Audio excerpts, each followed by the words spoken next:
पाखंडी साधु आज के समय में बहुत काम की बात कह रही है। इसे जरूर पढ़े। भगवा रंग किसी भगवान का रूप नहीं है। इसे पहनने वाला हमेशा संत हो जरूरी नहीं। पाखंडी साधु। एक शहर में पुलिस ने सभी चोरों की नाक में दम कर दिया था। सारे चोर एक के बाद एक पकड़ा रहे थे। बस एक चोर जैसे तैसे बचकर एक जगह जा छिपा था। तभी उसे एक ख्याल आया कि क्यों न वो भगवा पहनकर साधु बन जाए। ये दुनिया चोरों को तो जूता मारती है, लेकिन अगर वही चोर भगवा पहन ले तो उसके पैर में पड़ी रहती थी। इस प्रकार चोर साधु बनकर घूमने लगता है। कुछ दिनों बाद पाखंडी साधु में एक कला थी कि वो बोलने में बहुत माहिर था। प्रवचन तो उसके बाएं हाथ का खेल था। इस कारण साधु की निकल पड़ती है। उसके बहुत से शिष्य बन जाते हैं। कई लोग उसके आगे पीछे घूमने लगते हैं। उसे मुफ्त में खाने को मिलने लगता है। बस उसे सांसारिक जीवन छूटने का दुख रहता है। पाखंडी साधु जंगल में अपने शिष्यों के साथ रह रहा था। तभी उसके आश्रम में एक सेठ आया। सेठ को भी पाखंडी साधु ने अपने बोलने की कला से प्रभावित कर दिया।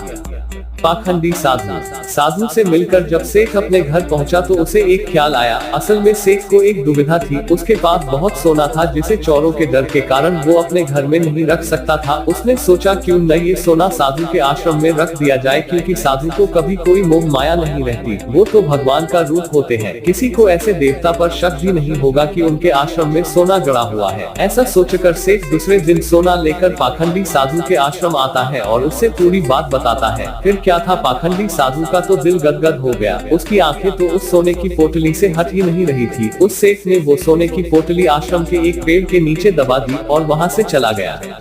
अब साधु को नींद कहाँ आनी थी। वो रात भर उस सोने की पोटली के बारे में सोचता रहा। उसने सोचा अगर ये सोना मिल जाए तो जीवन तर जाएगा, सांसारिक सुख भी मिलेगा जो इस भगवा कपड़ों ने छीन लिया है। इस तरह साधु ने कई सपने देख डाले। दूसरी तरफ सेठ सोने को आश्रम में रखकर संतुष्ट होकर सो रहा था।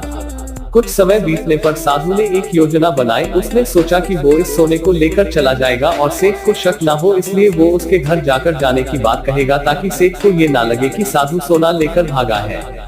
अगले दिन साधु सेठ के घर जाता है। सेठ के पास एक व्यापारी बैठ रहता है। साधु को आता देख सेठ खुशी से झूम जाता है और कई पकवान बनाकर खिलाता है। साधु सेठ को अपने जाने की बात कहता है। इस पर सेठ दुखी होकर उसे रोकता है, लेकिन साधु कहता है कि वो एक सन्यासी है, किसी एक जगह नहीं रह सकता, उसे कई लोगों को मार्गदर्शन देना है। ऐसा कहकर साधु बाहर निकलता है और जानबूझकर सेठ के घर का एक तिनका उठा ले जाता है। थोड़ी देर बाद साधु वापस आता है, जिसे देख सेठ वापस आने का कारण पूछता है। तब साधु कहता है कि आपके घर का यह एक तिनका मेरी धोती में लटक कर मेरे साथ जा रहा था, वही लौटाने आया हूँ। सेठ हाथ जोड़ कहता है इसकी क्या जरूरत थी। तब साधु कहता है इस संसार की किसी वस्तु पर साधु का कोई हक नहीं है। फिर अपनी बातों से वो सेठ को मोहित कर देता है और वहाँ से निकल जाता है। यह सब घटना सेठ के पास बैठा व्यापारी देखता है और सेठ से पूछता है कि कौन है ये साधु।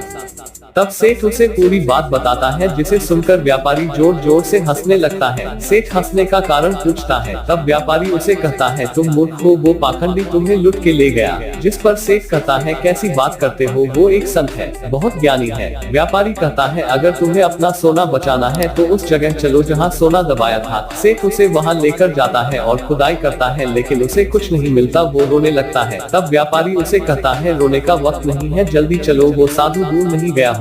सेठ और व्यापारी पुलिस को बोलते हैं और पुलिस उस पाखंडी साधु को ढूंढ लेती है। तब सभी को पता चलता है कि वास्तव में यह कोई सिद्ध बाबा नहीं, एक चोर था जिसने अपनी बोलने की कला का इस्तेमाल कर कई लोगों को लुटा था। पुलिस से बचने के लिए भगवा पहन लिया था। सोना मिलने के बाद सेठ की जान में जान आती है। सेठ व्यापारी से पूछता है कि उसे कैसे पता चला कि यह साधु पाखंडी है। व्यापारी ने कहा वो साधु बार बार अपने आप की तारीफ कर रहा था। संत कितने महान होते हैं, बार बार यही दोहरा रहा था, जबकि जो सच मायने में संत होते हैं उन्हें इस बात को दोहराने की जरूरत नहीं पड़ती। इसलिए मित्र, आज के समय में जो भगवा पहनकर प्रवचन देते हैं वो सभी संत नहीं होते।